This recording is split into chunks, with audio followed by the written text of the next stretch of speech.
বিভিন্ন জেলায় জেলায় আজহারিকে নিয়ে করতেছে, শত শত কোটি টাকা চাঁদাবাজি করছে, বাধ্যতামূলকভাবে চাঁদাবাজি করছে।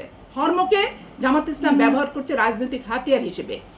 বাংলাদেশের জামাত ইসলাম যেখানে জনসভা করবে মাদ্রাসার ছেলেরা যেতে বাধ্য। জামাত ইসলাম দেখেন আজকে মাদ্রাসার ছেলেদেরকে, তারা অপ্রাপ্ত ছেলেদেরকে ভোটার বানাচ্ছে। আসলে আওয়ামী লীগ যেখানে ছিল বর্তমানে তারা সেখানে যাওয়ার চেষ্টা করছে।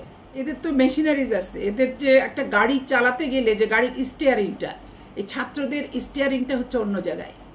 যার হাতে স্টিয়ারিং সে যখন চাপ দেয় সেই মাফিক এরা কথা বলে। কিন্তু এদের যে বয়স এবং যে অভিজ্ঞতা, এর ক্ষেত্রে নিজের স্টিয়ারিং মাফিক নিজের চিন্তা চেতনা বুদ্ধি বিকশিত করে একটা সঠিক সময় সঠিক সিদ্ধান্ত নেওয়ার ক্যাপাসিটি এদের আছে বলে আমার এই 6 মাসে কিন্তু মনে হয়নি। আমি কোনো সেইভাবে তড়িৎ গতিতে ডিসিশন নিয়ে কার্যকর করার মতো কোনো কিছু আমি দেখিনি এদের ভেতরে। আর ছাত্র জনতা শুধু এদের দ্বারাই হয়েছে তা না, 15 বছরের পুঞ্জীভূত ক্ষোভ এবং 15 বছর বিএনপি সহ সকল বিরোধী দল যেভাবে মাঠে ছিল এবং ত্যাগ তিতিক্ষা খুন জখম রাহাজানি মিথ্যা মামলা অপহরণ এবং নির্যাতিত নিষ্পেষণ টিয়ার গ্যাস রবার বুলেট দিয়ে কত মানুষ চোখে অন্ধ হয়েছে, কত কি হয়েছে। তো এই সবেরই বহিঃপ্রকাশ কিন্তু ওই মানে আগস্ট এবং জুলাইয়ের বিপ্লব। এটা হুট করে যে একটা কিছু হয়ে গেছে এটা আশা করারও কিছু না। আর এর নেতৃত্বের টোটাল অংশীদার 15 বছরের এই ছাত্ররা এটা ভাবার কিন্তু কোনো অবকাশই নাই। আজকে ইলিয়াস আলীর আত্মহনন বলেন, স্যাক্রিফাইস বলেন, এখনো অজানা। এইটা কি এইটা সোপান তৈরি করেনি? বাংলাদেশ থেকে ওই দমদম কি ভারতের সীমান্তে যখন সালাউদ্দিনকে পাওয়া গেল, এইটা কি আন্দোলনের বীজ রোপিত হয়নি? সানাউল্লাহ নূর বাবু যখন তার রক্তাক্ত লাশটা ওই বনপাড়া বাজারের উপর পড়ে থাকলো বাস স্ট্যান্ডে, এটা থেকে এই আন্দোলনের অগ্রগতি হয়নি? আওয়ামী লীগের অন্তর্কল হয়ে যখন তাদের লোকমান মারা যায়, তখন তাদের মন্ত্রিত্বের যে দাপট নিজের দলের লোককে মার্ডার করতে দ্বিধাবোধ করে না, এতে কি সচেতন মানুষের বিবেক লড়েনি? আজকে আপনি বলেন যে আকবর আলী খান যে বাংলাদেশ চেয়ে গেছে, এবিএম মুসা যে প্রত্যাশিত বাংলাদেশটা চেয়ে গেছে, ব্যারিস্টার রফিকুল হক যে বাংলাদেশটা চেয়ে গেছে, তাদের জীবদ্দশাকে তারা দেখতে কিন্তু পেল না। কিন্তু আমরা যারা চেয়ে আস্তে আস্তে এখন পর্যন্ত চাচ্ছি, মধ্য বয়সে আমরা আছি বর্তমানে, আমরাও যে দেখে যেতে পারবো এই বর্তমান পরিস্থিতি দেখে এবং বিগত দিনের পরিস্থিতি দেখে, সেই প্রত্যাশাটা আমার মনে হয় সুদূর পড়া হতো। দেখে যেতে পারবো বলে আমি এখন প্রত্যাশাই করতে পারছি না। কারণ শুধু রাষ্ট্রীয় ক্ষমতা আর আমার কোন সময় এমপি নির্বাচন হলে আমি ভালো করতে পারবো, আমার সংগঠন ভালো করতে পারবে, এইটুক চিন্তা করলে হবে না। এই সরকারের প্রধান উচিত ছিল যে প্রথম এসে কিছু ব্যাপক হারে সংস্কার করা। রাজনৈতিক দল নমিনেশন থেকে শুরু করে, পদ থেকে শুরু করে, তারপরে আরপিও থেকে শুরু করে, সংবিধানের কোথাও কি আছে ছাপ্পাসিলের বিধান? সংবিধানের কোথাও কি আছে সমঝোতা করে নির্বাচন? সংবিধানের কোথাও কি আছে যে নিশি রাইতের ভোট? কোথাও কিন্তু নাই। তাহলে আজকে একবারে 72 সংবিধান টোটাল বাদ দিয়ে ফেলে দিয়ে সংবিধান বিশেষজ্ঞ বানায় ফেলতে হবে গণপরিষদ দিয়ে। এই চিন্তাটা আসার আগে চিন্তা করতে হবে যে সংবিধানের বাহিরে যেগুলো সংবিধানে নাই সেগুলো আমরা করতেছি এবং আমাদের অপকর্মগুলা মানে ক্ষমতাসীন দলের অপকর্মগুলা ঢাকার জন্য তখন আমি সংবিধান সংশোধন করতেছি। শেখ মুজিবুর রহমান স্বাধীনতার ঘোষণা দিছে, পৃথিবীর ইতিহাসে তো কেউ বলবে না।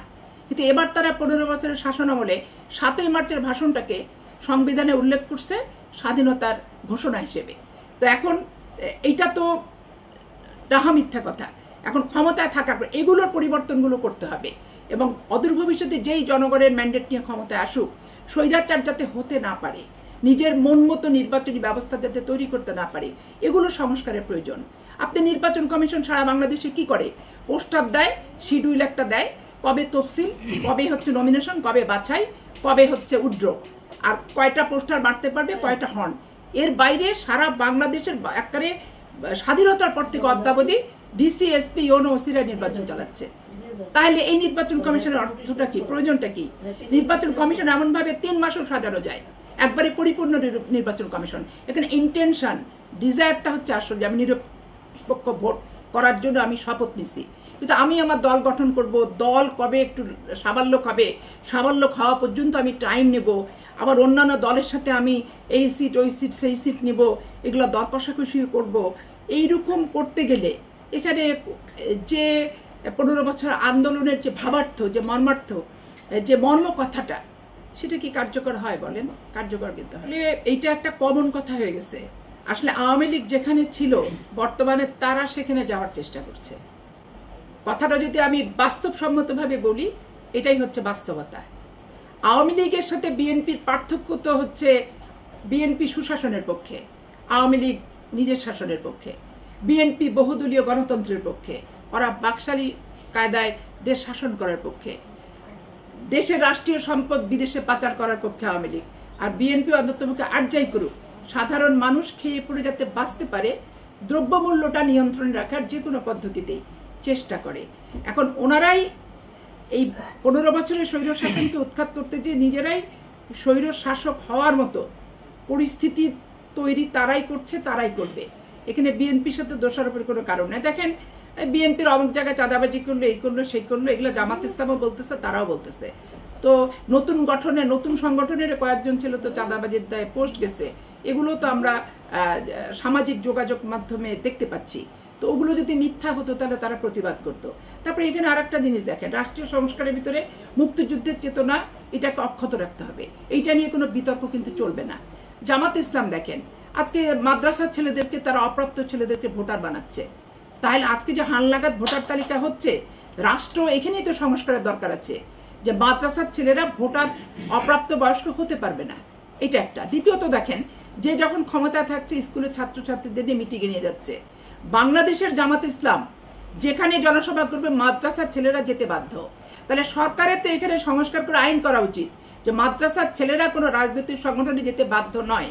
কোনো মাদ্রাসা যদি জামাত ইসলামের মিটিংয়ের ছেলে পাঠায়, ওই মাদ্রাসার এমপিও তো বন্ধ করে দেওয়া উচিত এবং এই মাদ্রাসাটাও বন্ধ করে দেওয়া উচিত। কারণ জামাত ইসলামের কর্মী বানানোর জন্য তো বাংলাদেশে মাদ্রাসা হয়নি।